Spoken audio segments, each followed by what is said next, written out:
आणि या ट्रॅक्टरवरती माझ्या हिशोबाने मी आतापर्यंत 1 कोटीची प्रॉपर्टी कमवलेली आहे. पहिल्या वर्षी आम्ही 4 महिन्यामध्ये 2122 एकर नांगरट काढली. सीझनमध्ये नील झाला. 15 वर्षात मशीन काम नाही अजून. क्लच स्पीड बदलली तरी गेला असं 30,000 घंट्याचं. त्यांच्या संग असं कॉम्पिटिशन लागलो. ॲव्हरेज जर जॉन्डियरला कमी निघालं तर 20ला 20 सोडू नको म्हणतात. ॲव्हरेज नाही, मी एका ट्रॅक्टरवरती माझ्याकडे 3 ट्रॅक्टर आहेत जॉन्डियरचे. नाही मग मी एकाचे 3 काय केले बा?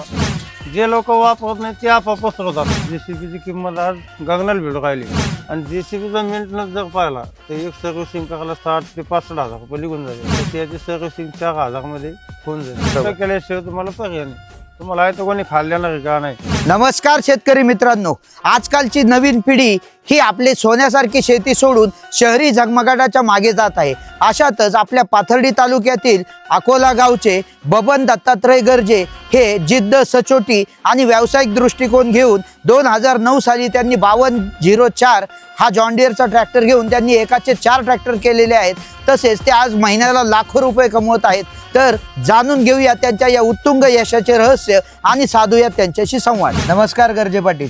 नमस्कार. तुम्ही आता 4 ट्रॅक्टर वापरताय, त्यातले 3 जॉन्डियर आणि 1 सोनालिकाचा ट्रॅक्टर आहे. हो. तर तुम्ही पहिला ट्रॅक्टर कधी घेतला आणि कोणतं मॉडेल घेतलं होतं? मी पहिला ट्रॅक्टर 2009 साली घेतला होता आणि मॉडेल आहे माझं 5204.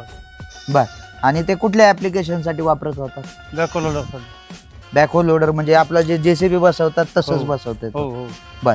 आणि कसा राहिला तुमचा त्या ट्रॅक्टरचा अनुभव? एकदम नंबर 1.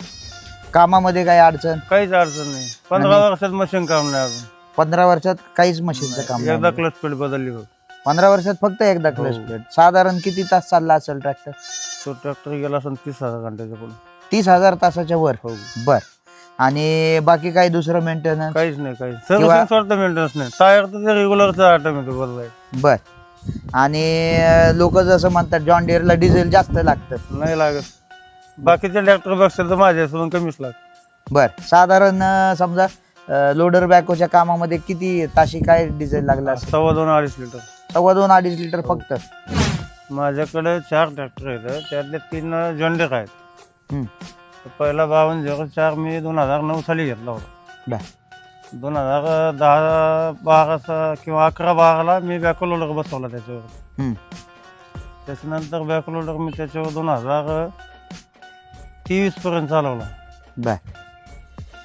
म्हणजे 11-12 वर्ष मी त्याच्यावर बॅकलोडरचा वापरला. तर बॅकलोडरला पण काही अशी अडचण आली नाही मला दुसरी. मशीनची नाही आणि ताकदीची पण नाही. त्याच्यानंतर मी 52 घेतला 2021 साली. बर. 24ला सुरुवातीला समजा मी शिफ्टिंग केलं ते. बर. म्हणजे त्याचं बॅक लोडर तुम्ही 52 बसवलं. बर. 52 पण अजून काही प्रॉब्लेम नाही. आता 4 वर्ष झालेत चालू समजा. याला बॅकलोडर बसून 2 वर्ष झाले. बर. अजून याला काही प्रॉब्लेम नाही. आणि तिसरं मॉडेल? 50-50 डी आहे. हा. आणि ते कुठल्या कामासाठी वापरतात? ऊसासाठी वापरतो. ऊस वाहतुकीसाठी. म्हणजे ते तुम्ही म्हणजे ते मुकादम किंवा ते टोळ्या वगैरे करता का? हार्वेस्टर माझं. हार्वेस्टर माझं. कोणाचं हार्वेस्टर आहे ते? जोडीदार होतो.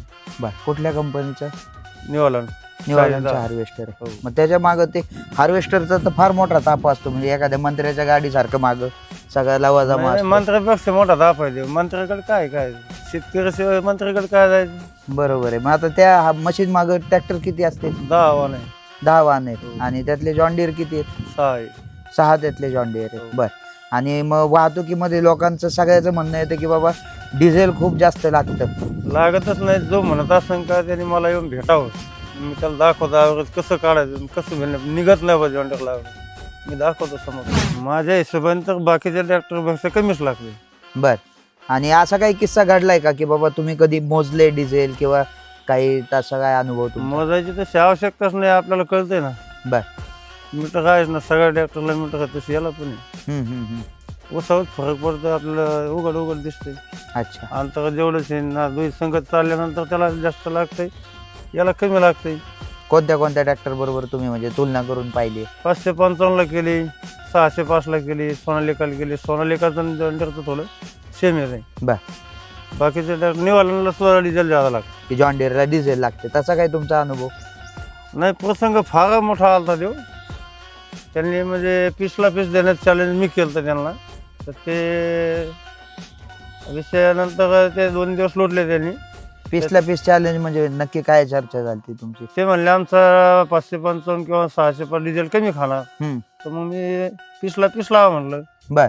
तर ते नाही म्हणले. म्हणजे कशा याच्यामध्ये तुम्ही मोजणार होते का काय करणार होते?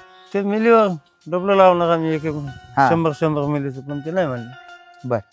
म्हणजे काय नक्की घडलं कसं ते मला सांगा. घडलं म्हणजे आम्हाला ट्रॅक्टर घ्यायचा होता नवीन. हम्म. त्यावेळेस त्यांना आता ऑनलाईनमुळे सगळीकडलं माहिती होतीच. बरोबर आहे. त्यांनी बोलवलं होतं आम्हाला. तर त्यांनी विषय काढल्यानंतर मग मी त्यांना ते पैसे लावले बा. जॉन डिअरने जर महिंद्रापेक्षा ज्यादा डिझेल खाल्लंच हा. तर आपण पीसला पीस सोडून देणार. बर. म्हणजे तुम्ही हो, वैयक्तिक त्याचे पैसे वैयक्तिक लावले. कंपनीच्या व्यतिरिक्त. बर. तर ते त्यांनी कंपनीला म्हणजे इंजिनियरला फोन केला. बर. त्यांनी ते नाही म्हणून सांगितलं. म्हणजे मोजून दाखवायला नाही म्हणून हो. सांगितलं. नाही म्हणून सांगितलं. म्हणजे कशामुळे त्यांना तर फुल भरपूर कॉन्फिडन्स कॉन्फिडन्स होता, पण ते इंजिनियरला विचारल्यानंतर शोरूम मालकाला माघारी घ्यावा. मग मालक काय म्हटलं तुम्हाला? मालक नाही मला. मग ट्रॅक्टर घ्यायचं काय मग परत? नाही, मग ट्रॅक्टर बदलून जॉन डिअरचाच आणला. अच्छा. मग त्यावेळेस तुम्ही कुठला 50D घेतला का 52? 52 त्यावेळेस हो. घेतला. आणि हे सगळं घडलं त्यावेळेस बाकी कोणी शेतकरी होते? होते ना, हे भरपूर तुमच्या होते. गावातलेच होते का? भरपूर होते. बर. मग त्यांनी सगळ्यांनी जॉन डिअर आणलेले नंतर. अच्छा.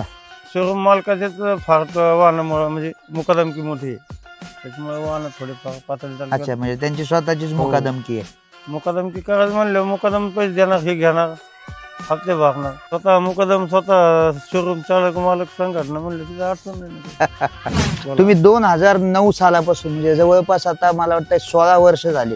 16 वर्षापासून जॉन डिअर तुम्ही वापरताय. 3 जॉन डिअरचे ट्रॅक्टर आहेत तुमचे. तर जॉन डिअरच का? जॉन डिअर का म्हणजे जॉन डिअरचे फीचर जे आहेत ते बाकीच्या ट्रॅक्टरमध्ये नाही आहेत. हम्म. पहिला फीचर म्हणजे ब्रेकमध्ये हा ट्रॅक्टर कुठेही फेल नाही. बर. दुसरा याचा फायदा म्हणजे हार्डलिक जी पट्टी आहे त्या पट्टीमध्ये 2300 वॅट कोणत्याच ट्रॅक्टरला नाही, अजून पण नाही. बर. तो जॉन डिअरला आहे. जॉन डिअर कमीत कमी 5 टन ट्रॉली 4 बोट टायर उचलते, त्याची एवढी उचलते. बर. बाकीचे ट्रॅक्टर पट्टी लावली की बंद पडतात. अच्छा. याची बैठक पण व्यवस्थित आहे. गिअर टाकायला पण अडचण नाही, चालवायला अडचण नाही, पॉवर स्टिअरिंग आहे. आणि आराम वगैरे बाकीच्या ट्रॅक्टरच्या आरामदायी कंपॅरिझन एकदम भारी, आपटत नाही, काय नाही, रस्त्याने कसंही चला आपटत नाही. बाकीच्या ट्रॅक्टरपेक्षा तर कमीच आपटतो. आणि चढ वगैरे ज्यावेळेस तुम्हाला ऊस वाहतुकीला येतात त्यामध्ये समजा आपल्या ट्रॅक्टरमध्ये आणि दुसऱ्यामध्ये काय फरक पडतो? फरक पडतो ना. कसा? लोडिंगला ट्रॅक्टर दमान चालणार नाही. हा ट्रॅक्टर हाय त्या गिअरमध्ये, गिअर बदलला की निघून जातो. बर. बाकी ट्रॅक्टरला टोचन लाव किंवा मग लव टाक, लव तसं याला पण वापरावा लागतो. जिथं वापरायचं तिथं वापरावंच लागतं. बरोबर. आणि आता समजा तुमच्याकडे 4 ट्रॅक्टर आहेत, साधारण म्हणजे ह्या सगळ्या पसाऱ्यात तुमचं उत्पन्न किती होत असेल? आतापर्यंत वर्षामध्ये साधारण कोटीच्या पुढे उलाढाल झालेली आहे. 1 कोटीच्या वर? हो. बर. 1 कोटीच्या पुढे माझ्या हिशोबाने उलाढाल झालेली आहे. बापरे. अरे मग लोक एवढं म्हणतायत आजकाल नोकऱ्या भेटत नाहीत, शहरात कामं नाहीत. आता जर ट्रॅक्टरच्या माध्यमात तुम्ही जर असे कोटीभर हे करत असता तर मित्रांनो, माझा एक सगळ्यांना सल्ला असेल की शेतीसारखं जर उत्पन्न असं मिळत असेल, आपला देश हा शेतीप्रधान देश आहे आणि कामाची काहीच कमी नाही. उगाचच आपण शहरामध्ये रोजगार नाही, नोकरी नाही किंवा घरी बसून घरच्यांना त्रास देण्यापेक्षा तुम्ही नक्कीच शेतीच्या व्यवसायात उतरा, तुम्हाला ह्याच्यात नक्की यश मिळेल. काय म्हणता साहेब? कष्ट करणाऱ्याला कुठेही काम आहे. बरोबर आहे. ज्याला कष्टच करणार नाही, हिंडायचं थोडायचं, त्यांना कामच कायच करणार. बरोबर आहे. पैसा आता कुठून मिळाला? आमच्या तिथं म्हणजे कायम हे होतं की आम्हाला माणसं मिळत नाहीत आणि जर कुठल्या चौकात गेलं तर लोक मोबाईलवर रील बघत बसतील किंवा आपलं ते गुटखा बिटका खाऊन माझं पाचा म्हणणं आहे, बसतील, पण रील- काम करायला कोणाला नको. रील बघण्यापेक्षा तुम्ही कष्ट करा. बरोबर. कष्ट केल्याशिवाय तुम्हाला पर्याय नाही. तुम्हाला आहे तर कोणी खाल्ल्या नाही का? नाही. कष्ट केल्याशिवाय काय? बरोबर आहे. कष्टाशिवाय पर्याय नाही. मग आता तुम्ही ज्यावेळेस चालू केलं होतं त्यावेळेस म्हणजे 2009 साली ट्रॅक्टरचा ज्यावेळेस धंद्याचा विषय केला होता, कशा पद्धतीने धंदा केला? 2009 साली पहिल्या वर्षी आम्ही 4 महिन्यामध्ये 2122 एकर नांगरट काढली बर. आणि तेवढीच मोगलनी पण केली. बर. स्वतः एका सीजनामध्ये आम्ही खेळला होता. म्हणजे वैयक्तिकरित्या लोन केलं तर ते भाग वेगळा राहिला. पण आमच्या हिशोबाने तो एका सीझन मध्ये नील झाला. मग ते तुम्ही स्वतः चालवला होता का ड्रायव्हर वगैरे पण नाही, होते? मी एक स्वतः होता आणि 2 ड्रायव्हर होते. बर, म्हणजे हो. 3 जण तिघ चालवायचे. जण चालवायचे. 8-8 घंटे ड्युटी लावल्या. बर. आणि मग आता हा जो सगळा धंदा तुम्ही केलाय तर त्याचं म्हणजे तुमच्याकडे काही असं लिहून ठेवलंय का आपलं हो, मोगमच होतं सगळं? सगळं आहे माझ्याकडे. डिझेलचे बिल सगळं आहे 2009 पासून. डिझेलचे बिल सुद्धा हो. सांभाळून ठेवले? डिझेलचे बिल ज्यांचे काम केले त्यांचे नाव पण आहेत. त्या माणसाकडचे पैसे किती आलेत, किती दिलेत, किती राहिलेत, हे पण लिखाण आहे माझ्याकडे. मित्रांनो, एक लक्षात घ्या, म्हणजे धंदा पण आहे, पण तो धंदा त्याच पद्धतीने तुम्ही जर मोजून मापून किंवा प्रत्येक गोष्टीचा अकाउंटेबिलिटी किंवा हिशोब करून जर केलं तर गर्जे पाटलांसारखं नक्कीच तुम्हाला त्याच्यामध्ये चांगलं काही करता येऊ शकतं. बरं गर्जे पाटील, आता समजा 16 वर्षामध्ये लोक म्हणतात की बाबा जॉन डिअरचे पार्ट खूप महाग आहेत किंवा ते भेटत नाहीत, तर तुमचा काय अनुभव आहे त्याच्याबद्दल? जॉन डिअरचे स्पेअर महागात इथपर्यंत ठीक आहे, पण 15-20 वर्ष मेंटेनन्सच होत नाही. बर माझा 16 वर्षाच्या अनुभवामध्ये सर्व्हिसिंग सोडता अजून काही मेंटेनन्स आलेलंच नाही. बर. आणि त्यामुळे दुसऱ्या लोक- ट्रॅक्टर जोडीदारांचे तुमच्या? जोडीदाराचे माझ्या संग 3-4 ट्रॅक्टर झालेत, अजून तो चालूच आहे. बर. इंजन काम सुद्धा केलेलं नाही. आणि बाकीच्यांचे झालेत काही? बाकीचे इंजन काम वगैरे एकदा होऊन गेले. अच्छा. हो. हा, आणि सगळ्यात महत्वाचं कामाची क्वालिटी आणि लागणारा वेळ याच्याबद्दल तुमचा काय अनुभव आहे? क्वालिटीमध्ये म्हणजे फ्युचर मध्ये ते एकदम नंबर 1च आहे म्हणण्यापेक्षा काय अडचण नाही. आणि गती पण फार आहे बाकीच्या ट्रॅक्टर. म्हणजे समजा आता नांगरटीला दुसऱ्या कंपनीच्या ट्रॅक्टरला लागणारा वेळ आणि आपल्या ह्याला लागणारा वेळ, दुसरा ट्रॅक्टर जर फसमत चालत असला हा नांगरटी सेकंड मध्ये जाईल. हाय कसं लव हाय सेकंड मध्ये. हाय सेकंड मध्ये हो. इथल्या रानात चालतो, पण आमचा तरी पण चाललाय आता माझा मित्र. वैयक्तिक अनुभव आहे. 52 आला मी हाय फसवर गिअर तुम्हाला रोटा हाकून दाखवतो आणि तुम्ही दुसरा ट्रॅक्टरने लव सेकंड लव थोडं हाका आणि तेवढा रोटा मला लावून दाखव. बर बर. तरी कंपनीचं रेकमेंडेड नाहीये नांगरटीला लव थर्ड लव टॉप किंवा? मी चालवतो कंपनीच्या तिघेच चालवतो. हाय फसला रोटा चालवून दाखवतो. बर बर. जर ट्रॅक्टर वन पाला तर ट्रॅक्टरला ट्रॅक्टर सोडून द्यावं. नाही, तशी काही वेळ येणार नाही. बरं, दुसरं महत्वाचं, आता हे तुम्ही जे जेसीबीचं अटॅचमेंट बसवले लोडर बॅको, मग आता ऍक्च्युअल जेसीबी मध्ये आणि ह्याच्या कामामध्ये काय फरक किंवा काय तफावत आहे? कामामध्ये काहीच तफावत नाही. याची थोडी ताकद कमी पडते हम्म. कारण जेसीबीचे मोटर 110 आणि याची 92 आहे हाऊस बर. तेवढा डिफरन्स राहणारच आहे. आता जेसीबी जुनं जे यायचं ते 72 HP चं यायचं 3DS, आता हा आपला 50 आहे. आता JCB नवीन मध्ये पण 49 मध्ये 2DS आता 49.5 आणि आपला 49. मग त्या दोन्ही मध्ये परफॉर्मन्स मध्ये काय फरक? पासून जर त्यांच्यात आणि यांच्यात कॉम्पिटिशन जर लावलं तर याला गती फार आहे बर. जेसीबी पेक्षा.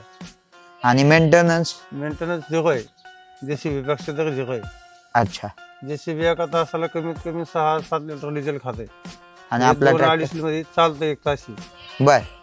म्हणजे मग जेसीबीच्या अटॅचमेंट मध्ये जर समजा JCB आम्ही लोकांना रिकमेंड केलं की बाबा तुम्ही ट्रॅक्टर म्हणजे जेसीबी ऐवजी ट्रॅक्टर वर बसवून घ्या, चालतंय, काय अडचण नाही.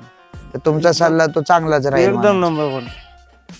आणि जेसीबीचा मेंटेनन्स जर पाहिला तर एक सर्व्हिसिंग करायला 60 ते 65 हजार रुपये निघून जाते. बर. तशी याची सर्व्हिसिंग 4,000 मध्ये होऊन जाईल. हा, तो एक सगळ्यात मोठा फरक आहे. हा, मग जेसीबी जर समजा 1200 हाकत असला आपण 900 हाकले तर पकडतो. बरोबर आहे, म्हणजे तुम्हाला कमी रेट घेऊन सुद्धा हो, परवडतंय सुद्धा आणि धंदाही जास्त धंदा मिळेल जास्त होतो त्याच्यामध्ये. त्यांच्यापासून. तर मित्रांनो, ह्या अटॅचमेंटचा पण तुम्ही सगळ्यांनी विचार करा. लोडर बॅको किंवा आपण जेसीबीची अटॅचमेंट म्हणूनच त्याचं नाव पडतं.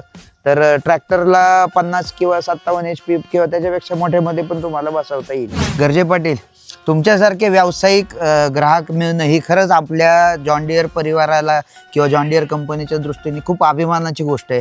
आणि तुमच्या या अशाच ज्या व्यावसायिक काम चाललेत ते तुमची उत्तरोत्तर प्रगती व्हावी आणि तुम्ही यशाची अजून मोठी मोठी शिखरे पादाक्रांत करत राहावीत अशी ही आपल्या पूर्ण जॉन डिअर परिवारातर्फे आम्ही तुम्हाला शुभेच्छा देतो. असेच नवनवीन व्हिडिओ पाहण्यासाठी आमच्या अनुराज ट्रॅक्टरच्या पेजला फेसबुक आणि इंस्टाग्रामवर लाईक करा, फॉलो करा आणि आमच्या यूट्यूबच्या पेजला सबस्क्राईब करा.